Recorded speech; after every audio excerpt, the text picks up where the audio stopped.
Assalamu alaikum. Dear students, how are you? I hope that you are well. I am also well by the grace of Allah. Again, I have come back to teach you through the online class. It is a melancholic situation that we are not able to meet in the classroom. It was many months since we had met last. So what? Because of the benediction of technology, we have gotten a good opportunity for teaching and learning. Dear students, in the previous class, I discussed about the rules of tech questions. This is my expectation that you have understood it very well. Today, I am going to discuss about the rules of voice change. Usually, I am to speak Bengali because of being a productive class. Because most of the students will not be able to understand the lecture of an English teacher. So dear students, প্রথমে আমি বলবো voice change শব্দের অর্থ কি? Voice change শব্দের অর্থ হলো বাচ্য পরিবর্তন। There are two kinds of voice change. একটা হচ্ছে অ্যাক্টিভ ভয়েস আর একটা হচ্ছে passive voice. Active voice, passive voice.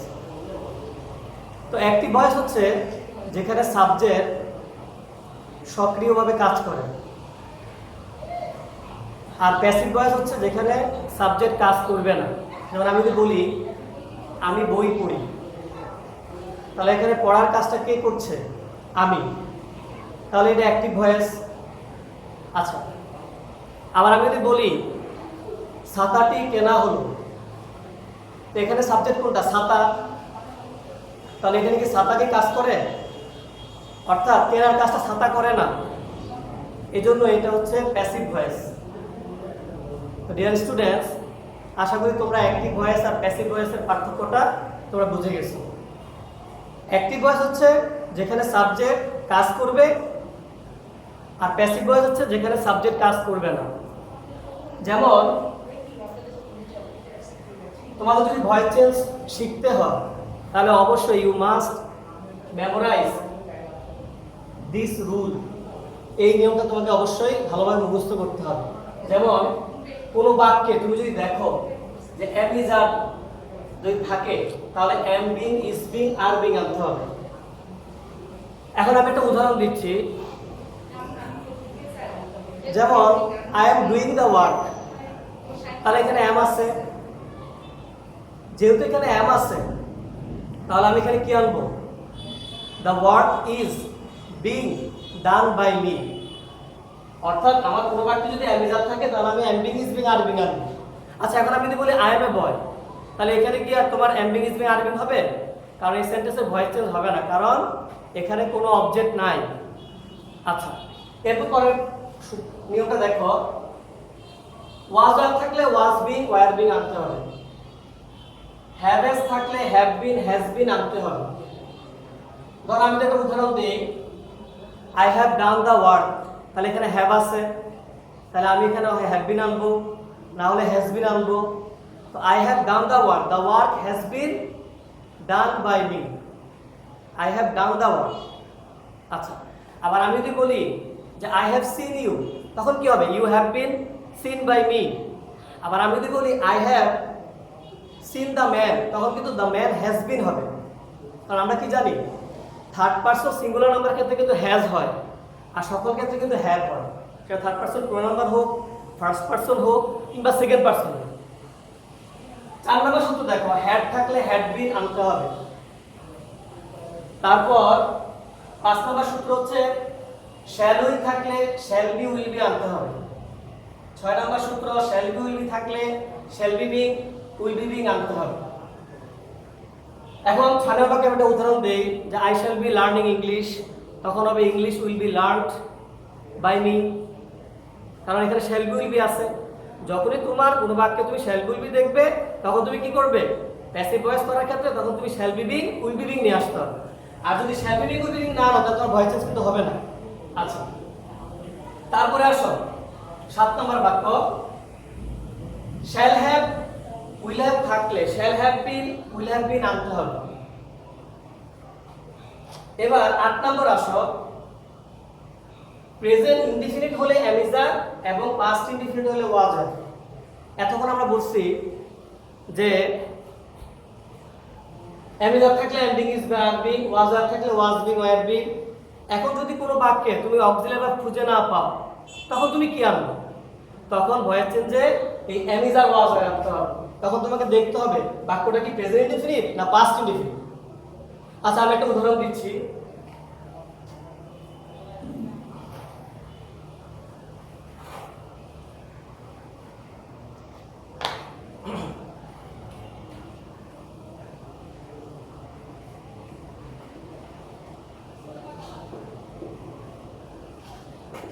I am doing the work. Dear students, একটু খেয়াল করো, এখানে সাবজেক্ট হচ্ছে আই, ভার্ব এখানে দুইটা, একটা হচ্ছে অক্সিলারি ভার্ব আর একটা হলো principal verb, the work object.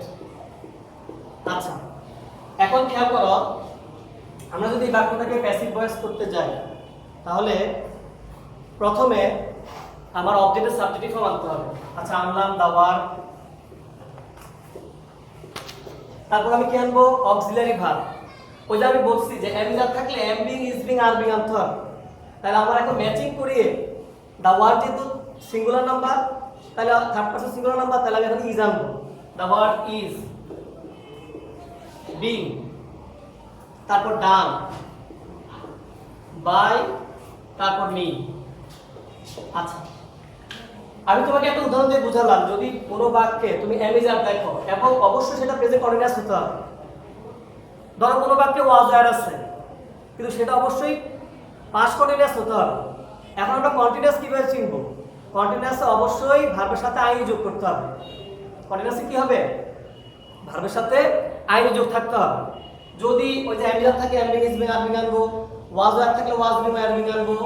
আচ্ছা, তো এখানে এম আছে তাহলে অবশ্যই আমি am being is being are being আনবো। The work third person singular number, এজন্য আমি ইজ বিং আনছি। যদি এটা থার্ড পারসন প্লুরাল নাম্বার হইতো তাহলে আমি কিন্তু আর বিং আনতাম। আর কখন এম বিং হবে? যখন আই থাকবে, সাবজেক্ট আই। যখন সাবজেক্ট আই হবে তখন তোমার এম বিং হবে। আচ্ছা, এরপর দেখো আমি একটা আরেকটা উদাহরণ দিচ্ছি।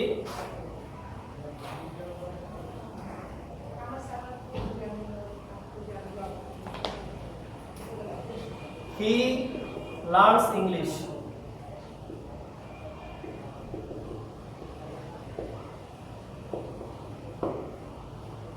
তুমি একটু খেয়াল করো, এই বাক্যে কিন্তু অক্সিলারি ভার্ব এম আছে, এজন্য আমি am being is being are being আনছি। Am being is being are being. খেয়াল রাখবা, যদি কোনো সেন্টেন্সে যদি আইএনজি থাকে তখন তুমি বিং আনবে, আইএনজি। আর এম না থাকলে তো M being is being are being আনবে। অবশ্যই সেটা আবার প্রেজেন্ট কন্টিনিউয়াস হতে হবে।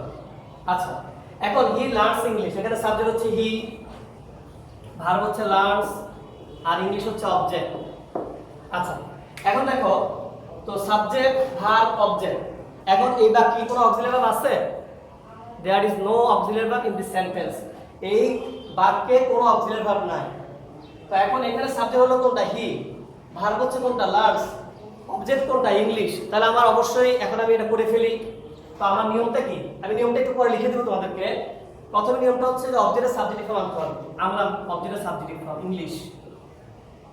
একটা জিনিস খেয়াল রাখবা, ইংলিশ সাবজেক্টও ইংলিশ আবার অবজেক্টও ইংলিশ, এটা কোনো চেঞ্জ হবে না। তাহলে ইংলিশ এটা সাবজেক্ট হয়ে গেল, যেহেতু প্রথমে বসছে বাক্যের প্রথমে, তাই অতএব এটা সাবজেক্ট হয়ে গেল।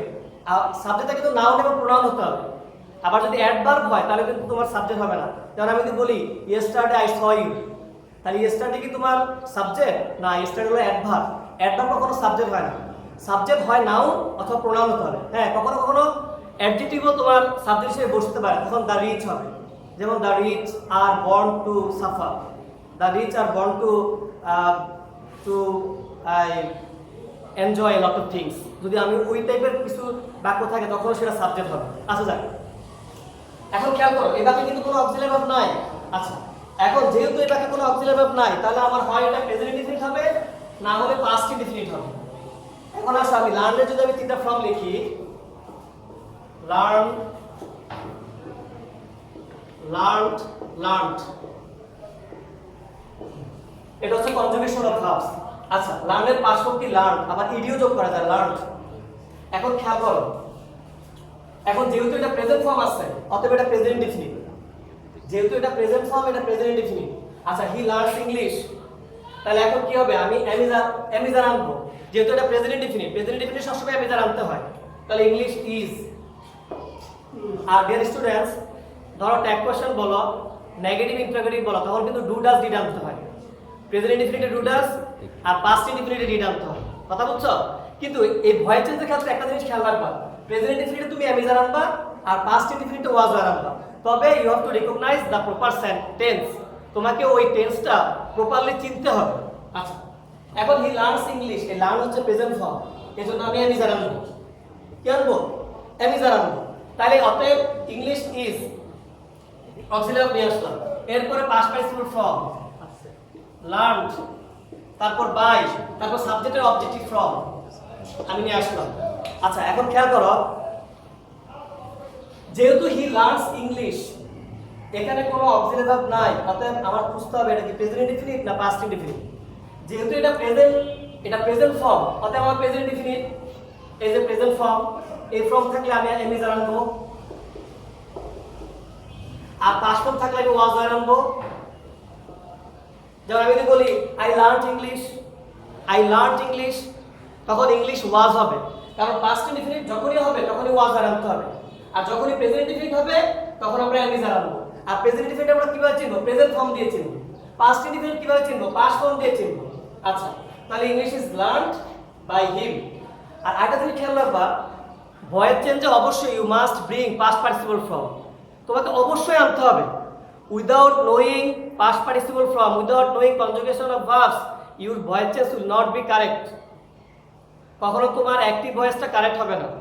তোমাকে প্যাসিভ ভয়েসে অবশ্যই কনজুগেশন অফ ভার্বস, এটা অত্যন্ত ইম্পর্টেন্ট, তোমাকে এগুলো মুখস্থ করতেই হবে। আর পাস্ট পার্টিসিপল ফর্ম ছাড়া তুমি ভয়েস চেঞ্জ করতে পারবে না। আচ্ছা, এবার আমি পরবর্তী টপিকসে যাই। দেখো, ক্যান থাকলে ক্যান বি, কুড থাকলে কুড বি, মাস্ট থাকলে মাস্ট বি, শুড থাকলে শুড বি, গোয়িং টু থাকলে going to be, ought to থাকলে অট টু বি, মে থাকলে মে বি, মাইট থাকলে মাইট বি। এখন খেয়াল করো, আমি যদি বলি I can eat the mango, তো এখানে ক্যান আছে, তাহলে ক্যান থাকলে আমি কি অ্যামিজার আনবো, ওয়াজ ওয়্যার আনবো? না, আমি অ্যামিজারও আনবো না, ওয়াজ ওয়্যার আনবো না, আমি কি আনবো? এখানে ক্যান বি আনবো। ক্যান বি, যেহেতু ক্যান আছে, তাহলে I can eat the mango, তখন হবে কি the mango can be eaten by me, তখন ক্যান বি হবে, তখন অ্যামিজার আনলেও হবে না, ওয়াজ ওয়্যার আনলেও হবে না। ঠিক একই নিয়মে তোমার কুড থাকলে কুড বি আনবা, শুড থাকলে শুড বি আনবা। You should speak the truth, তো দ্য ট্রুথ শুড বি। আবার আমি যদি বলি আই স্পিক দ্য ট্রুথ, তখন হবে দ্য ট্রুথ ইজ, কারণ এটা প্রেজেন্ট ইনডিফিনিট। যখন প্রেজেন্ট ইনডিফিনিট হবে তখন তুমি অ্যামিজার আনবা, যখন পাস্ট ইনডিফিনিট হবে তখন তুমি ওয়াজ ওয়্যার আনবা। আর যখনই ক্যান থাকবে ক্যান বি, এগুলো মডেল অক্সিলারি ভার্ব। আর মডেল অক্সিলারি ভার্বের তো সবসময় ভার্বের প্রেজেন্ট ফর্ম বসে। I can eat the mango, কখনো অ্যাট লেখা যাবে না, কখনো ইটেন লেখা যাবে না। তুমি যদি বলো I can at the mango, তাহলে তোমার বাক্য ভুল হবে। আই ক্যান ইটেন বলো, তাও বাক্য ভুল হবে। তোমাকে বলতে হবে I can eat the mango, present form use করতে হবে। আচ্ছা, এবার আমি পরবর্তী সূত্রে চলে যাই।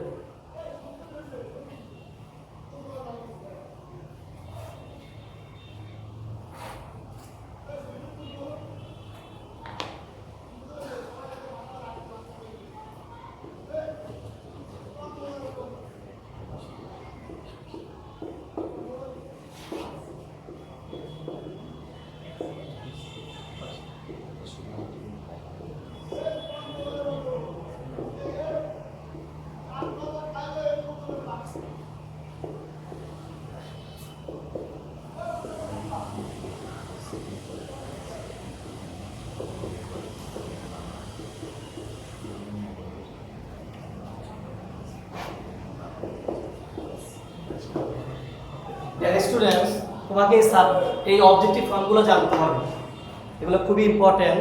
যেমন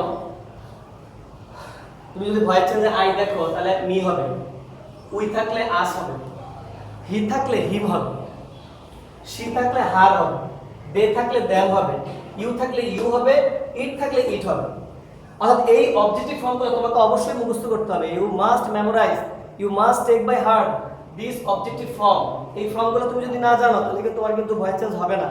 আচ্ছা, আরেকটা কথা আমি বলে রাখি, তোর এখানে যদি করিং থাকে তাহলে করিং হবে, কারণ নাউনের ক্ষেত্রে যেটা থাকবে নাউন সেটাই হবে। আচ্ছা, এবার আমি পরবর্তী সূত্রে যাই।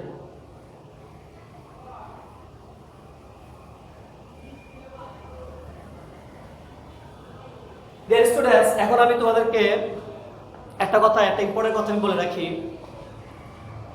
3টা সেন্টেন্সের ভয়েস চেঞ্জ হয়, সেটা হচ্ছে অ্যাসার্টিভ, ইন্টারোগেটিভ, ইম্পারেটিভ। কিন্তু মজার বিষয় হচ্ছে ন্যারেশন কিন্তু 5 প্রকার সেন্টেন্সের ন্যারেশন হয়, কিন্তু 5 প্রকার সেন্টেন্সের ভয়েস চেঞ্জ হয় না। তো তোমার কিন্তু অবশ্যই অ্যাসার্টিভ সেন্টেন্স চিনতে হবে, ইন্টারোগেটিভ সেন্টেন্স চিনতে হবে, ইম্পারেটিভ সেন্টেন্স চিনতে হবে। এখন ধরো বাক্যটা আসছে ইম্পারেটিভে, তুমি অ্যাসার্টিভের সূত্র অ্যাপ্লাই করলা, তাহলে তোমার কি ভয়েস চেঞ্জ হবে? হবে না। ধরো বাক্যটা আসছে অ্যাসার্টিভ, তুমি ইন্টারোগেটিভের সূত্র অ্যাপ্লাই করলা, তাও কি হবে? হবে না। তাহলে তোমাকে অবশ্যই সেন্টেন্স চিনতে হবে। তো এখন আমি সেন্টেন্স তুমি কিভাবে চিনবে সেটা আমি বলে রাখি। অ্যাসার্টিভ সেন্টেন্স চেনার উপায় হচ্ছে প্রথমে সাবজেক্ট থাকবে। নাউন এবং প্রোনাউন সাধারণত প্রথমে যদি থাকে তখন সেই বাক্যটা অ্যাসার্টিভ হবে। অ্যাসার্টিভ দ্বারা কিন্তু বিবৃতি বোঝায়। যেমন আমি যদি বলি I M a teacher, I M a teacher, তাহলে এখন এই যে দেখো এখানে আই, বা I am doing the work, বা আই এম ইটিং রাইস, বা ইউ আর প্লেইং ফুটবল, তাহলে এখানে ইউ আছে প্রথমে, ইউটা প্রোনাউন, এই জন্য এটা অ্যাসার্টিভ। আচ্ছা, আবার আমি যদি বলি ইম্পারেটিভ সেন্টেন্স আমি কিভাবে চিনবো? ইম্পারেটিভ সেন্টেন্স 3 প্রকার, চেনার উপায় 3টি। একটা হচ্ছে মূল ভার্ব দ্বারা শুরু হবে, ডু নট দ্বারা শুরু হবে, লেট দ্বারা শুরু হবে। এখন I am doing the work, যেহেতু আই দ্বারা শুরু, বা আই ডু দ্য ওয়ার্ক, সেটাও অ্যাসার্টিভ। আবার আমি যদি বলি ডু দ্য ওয়ার্ক, তাহলে সেটা হবে ইম্পারেটিভ। আবার ডু নট দ্বারা যদি শুরু করি, ডোন্ট ডু দ্য ওয়ার্ক বা don't tell a lie, do not tell a lie, তাও সেটা ইম্পারেটিভ হবে। আবার লেট দ্বারা শুরু হবে, লেট, যেমন let us go to picnic, এই যে লেট আস দ্বারা শুরু, এটাও কি ইম্পারেটিভ। আচ্ছা, তাহলে আমি ইম্পারেটিভ চেনায় ফেললাম তোমাকে, অ্যাসার্টিভও চেনায় ফেলছি। এখন আমি চেনাবো তোমাকে ইন্টারোগেটিভ সেন্টেন্স। ইন্টারোগেটিভ সেন্টেন্স সেটা সবচেয়ে সহজ উপায় হচ্ছে প্রশ্নবোধক চিহ্ন থাকবে। তাছাড়াও অন্যরকম ভাবে ইন্টারোগেটিভ সেন্টেন্স হয়, সেটা হচ্ছে তোমার অক্সিলারি ভার্ব দ্বারা শুরু হবে অথবা ডবলেস কোশ্চেন দ্বারা শুরু হবে।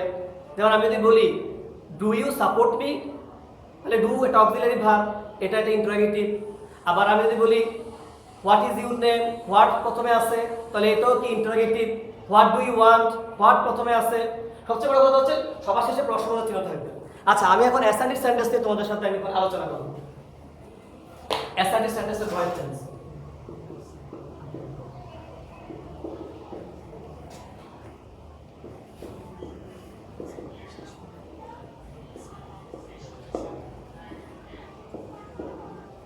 ভয়েস চেঞ্জ অর্থাৎ এটা হচ্ছে অ্যাক্টিভ থেকে আমি প্যাসিভ করব। অ্যাসার্টিভ সেন্টেন্সের ভয়েস অ্যাক্টিভ থেকে প্যাসিভ।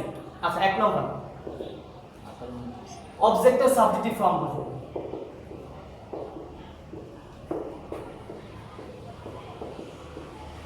অবজেক্টের সাবজেক্টিভ ফর্ম বসবো। আচ্ছা, এখন অবজেক্টের সাবজেক্টিভ ফর্ম কোনটা? যেমন আই স ইউ, তো আই স ইউ, তাহলে তুমি ওই যে অবজেক্ট, আচ্ছা ইউ অবজেক্ট, তাহলে ইউ অবজেক্টও আবার ইউ আবার সাবজেক্টও, তাহলে ইউটা তুমি প্রথমে নিয়ে আসবা, ইউ হ্যাভ সিন। যেমন আমি যদি বলি আই ইট রাইস, তাহলে রাইস ইজ ইটেন, তো রাইস তো তোমার অবজেক্ট। আচ্ছা, তো অবজেক্টের সাবজেক্টিভ ফর্ম নিয়ে আসবা, 2 অক্সিলারি ভার্ব, অক্সিলারি ভার্ব বসবে। আচ্ছা, খেয়াল করো, এখন আমি যদি বলি আই প্লে ফুটবল, তো এখানে সাবজেক্ট হচ্ছে আই, প্লে হচ্ছে ভার্ব, ফুটবল হচ্ছে অবজেক্ট। তো আমি অবজেক্টের সাবজেক্টিভ ফর্ম নিয়ে আসবো, ফুটবল সবার প্রথমে নিয়ে আসলে ওটাই হবে। বা আমি যদি বলি আই স হার, তখন সি আগে নিয়ে আসবো, কারণ অবজেক্ট তো হার, তাহলে আমার সাবজেক্ট কি হয়ে যাবে? সি। এরপর অক্সিলারি ভার্ব, আমি অক্সিলারি কি আনবো? আই স হার, তাহলে see was, see saw seen. তো স তো পাস্ট ফর্ম, তো পাস্ট ফর্ম হইলে তো পাস্ট ইনডিফিনিট, আর পাস্ট ইনডিফিনিট হলে তো আমি অক্সিলারি কি আনবো? ওয়াজ আর আনবো। আচ্ছা, এটা 3 past participle form. 20 minute. Past participle form বসবে। 4 নাম্বার বাই বসবে, বাই বসবে। 5 নাম্বার সাবজেক্টের অবজেক্টিভ ফর্ম বসবে, সাবজেক্টের অবজেক্টিভ ফর্ম বসবে। আচ্ছা আমি একটা উদাহরণ দিয়ে বোঝাচ্ছি। বসবে, এখন একটা উদাহরণ দিয়ে দেই। দেখো, I have seen the man in the garden. আচ্ছা ইন দ্য গার্ডেনটাকে পরে বুঝাই, আগে তোমাকে বুঝাই I have seen the man. Man. আচ্ছা খেয়াল করো, আমি এটা যদি প্যাসিভ করতে যাই এটা তো অ্যাক্টিভ ভয়েস, কারণ এখানে আমি লোকটিকে দেখে আছি। তো আমি লোকটিকে দেখেছি, তাহলে এখানে সাবজেক্ট কাজ করে, কারণ দেখার কাজটা কি করেছে আমি, অতএব এটা অ্যাক্টিভ ভয়েস। আচ্ছা এখন আমার সূত্রটা কি? এটা হলো সাবজেক্ট, এটা হলো ভার্ব, এটাও ভার্ব, এটা হলো অক্সিলারি ভার্ব, এটা প্রিন্সিপাল ভার্ব, এটা হলো তোমার অবজেক্ট। তো আমার প্রথম সূত্রটা কি? অবজেক্টের সাবজেক্টিভ ফর্ম বসবে। তো এখানে অবজেক্ট কোনটা? The man. দ্য ম্যানের অবজেক্টও দ্য ম্যান, আবার সাবজেক্টও দ্য ম্যান, দ্য ম্যান। এবার আমি 2 নাম্বার সূত্র, এই দেখো অক্সিলারি ভার্ব বসবে, তুমি এমনি পারবে ইনশাআল্লাহ। এখন অক্সিলারি ভার্ব বসবে। এখন আমি তো আমার সূত্রেই বলেছি যে কোনো বাক্যে যখন তুমি হ্যাভ হ্যাজ দেখবে এবং যদি বাক্যটা প্রেজেন্ট পারফেক্টে হয় তখন তুমি হ্যাভ বিন অথবা হ্যাজ বিন আনবে। এখন দ্য ম্যানের সাথে কি হ্যাভ বিন হবে না হ্যাজ বিন হবে? হ্যাজ বিন হবে, কারণ দ্য ম্যান হচ্ছে থার্ড পারসন সিঙ্গুলার নাম্বার। আবার যদি এমিএন ম্যান থাকতো তাহলে কিন্তু হ্যাভ বিন হতো, যেহেতু এমিএন man third person singular number, এজন্য আমি হ্যাজ বিন আনবো। তবে হ্যাভ বিন অথবা হ্যাজ বিন আনতে হবে। তুমি যদি শ্যাল বি আনো তাহলে হবে? তুমি যদি এখন ধরো shall be being will be being আনো তা হবে? হবে না। The man has bin auxiliary নিয়ে আসলাম।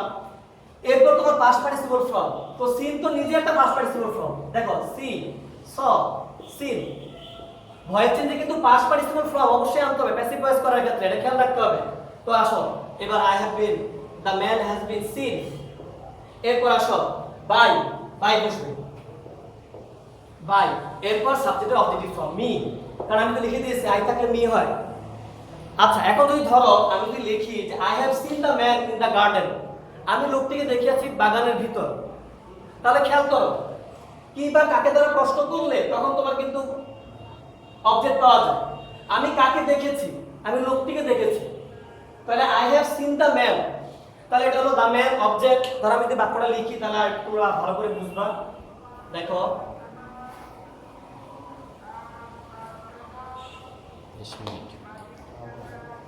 I have seen the man in the garden. In the garden.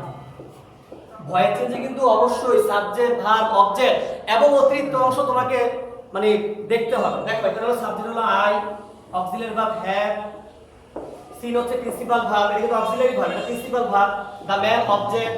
আচ্ছা আমি এখন প্রশ্ন করি বাক্যটাকে, আমি কাকে দেখেছি? আমি লোকটিকে দেখেছি। কিসের ভিতরে? বাগানের ভিতরে। আমি কাকে দ্বারা প্রশ্ন করে ফেললাম? কাকে দেখেছি? লোকটিকে দেখে, তাই অবজেক্ট পেয়ে গেছি। আর বাকিটুকু হচ্ছে অতিরিক্ত অংশ। খেয়াল রাখবা অতিরিক্ত অংশ কখনো তোমার সাবজেক্ট হিসেবে আসবে না, কখনো আসবে না, never. You can never do this, তুমি কখনো এটা করতে পারো না। আচ্ছা এখন দেখো, এখন অনেকে কিন্তু ভুল করবে কি গার্ডেন নিয়ে আসবে, গার্ডেন আনলে হবে না, তোমাকে অবজেক্ট আনতে হবে। আর অবজেক্ট তুমি কিভাবে শিখবে? কি বা কাকে দ্বারা প্রশ্ন করবা। তাহলে এবার আসো অবজেক্টের সাবজেক্টিভ ফর্ম দ্য ম্যান, তারপর অক্সিলারি ভার্ব, তাহলে হ্যাভ হ্যাজ থাকলে হ্যাভ বিন হ্যাজ বিন হয়, তো আমি হ্যাজ বিন আনবো, কারণ এটা হচ্ছে থার্ড পারসন সিঙ্গুলার নাম্বার, এজন্য আমি হ্যাজ বিন আনবো, দ্য ম্যান হ্যাজ বিন। এরপর সিন, এরপর কি আনবো? বাই, এরপর তোমার সাবজেক্ট অবজেক্টিভ ফর্ম মি। এবার অতিরিক্ত অংশ ইন দ্য গার্ডেন, অতিরিক্ত অংশটা আমি লিখে ফেললাম। তাহলে the man has been seen by me in the garden. হ্যাঁ ইন দ্য গার্ডেন আবার তুমি পাস্ট পার্টিসিপল ফর্মের পরও রাখতে পারবে, যেমন the man has been seen in the garden by me, এটাও লিখতে পারবে। আচ্ছা এখন আমি একটা কথা বলে রাখি, তুমি তো অলরেডি জানো যে ভয়েস চেঞ্জ মানে বাই হয়, কিন্তু আসলে তা না। ভয়েস চেঞ্জে যেমন নোনের পর টু হয়, নোন, মার্বেলের পর অ্যাট হয়, স্যাটিসফাইডের পর উইথ হয়, ডিসস্যাটিসফাইডের পর উইথ হয়। যেমন আই নো ইউ, আমি যদি বলি আই নো ইউ,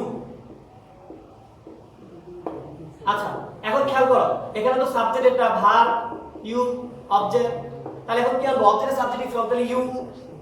এখন এখানে কি অক্সিলারি ভার্ব আছে? নাই। তো যেহেতু অক্সিলারি ভার্ব নাই আমাকে অক্সিলারি আনতে হবে, তাহলে know knew known, know knew known. যেহেতু এটা প্রেজেন্ট ফর্ম তাহলে আমি অ্যামিজার আনবো প্রেজেন্ট ইনডিফিনিট, আর পাস্ট ফর্ম হলে ওয়াজ আর আনবো। আচ্ছা খেয়াল করো এটা হলো অ্যামিজার আর এই পাস্ট ফর্ম হলো ওয়াজ আর, তাহলে ইউর সাথে কি হবে? ইউর সাথে হবে আর, তাহলে ইউর সাথে ইজ হবে না, এমও হবে না। তারপর ইউ আর, এবার পাস্ট পার্টিসিপল ফর্ম আনতে হবে, ইউ আর নোন। আচ্ছা এখন আমি তো বলছি তোমাকে অবজেক্টের সাবজেক্টিভ ফর্ম, অক্সিলারি বা পাস্ট পার্টিসিপল ফর্ম, এরপরে বাই হবে। এখন কি বাই হবে না টু হবে? টু হবে। কি হবে? টু। লেখো টু। এরপর সাবজেক্ট অবজেক্টিভ ফর্ম মি। তাহলে তোমার কিন্তু একটা জিনিস থেকে বের হয়ে আসতে হবে, এই যে সবসময় বাই লেখার একটা প্রবণতা, এটা করা যাবে না। যেমন আমি একটা উদাহরণ দিয়ে রাখি, যেমন সিস্ট, সিস্টের পর তোমার উইথ হয়, অরিড, অরিডের পর অ্যাবাউট হয়। এই এই মানে বইয়ের মধ্যে এই তোমার এই ওয়ার্ডগুলো তোমরা একটু পড়ে রাখবে। তো ডিয়ার স্টুডেন্টস, আসলে সময় স্বল্পতার জন্য আমি অন্যান্য ভয়েস চেঞ্জের অন্যান্য যে ইম্পারেটিভ অপটেটিভ অপটেটিভ না ইম্পারেটিভ এবং ইন্টারোগেটিভ আমি আলোচনা করতে পারি নাই। তবে তোমরা আশা করি তোমরা ভালোভাবে বুঝেছো এবং তোমরা তোমাদের টেক্সট বুকে প্রচুর এক্সারসাইজ আছে, এই এক্সারসাইজগুলো করবে এবং আমার লেকচারটা ফলো করবা, ইনশাল্লাহ you will be benefited by it. আর এই প্রত্যাশায় নো মোর টুডে, আজকের মতো আল্লাহ হাফেজ।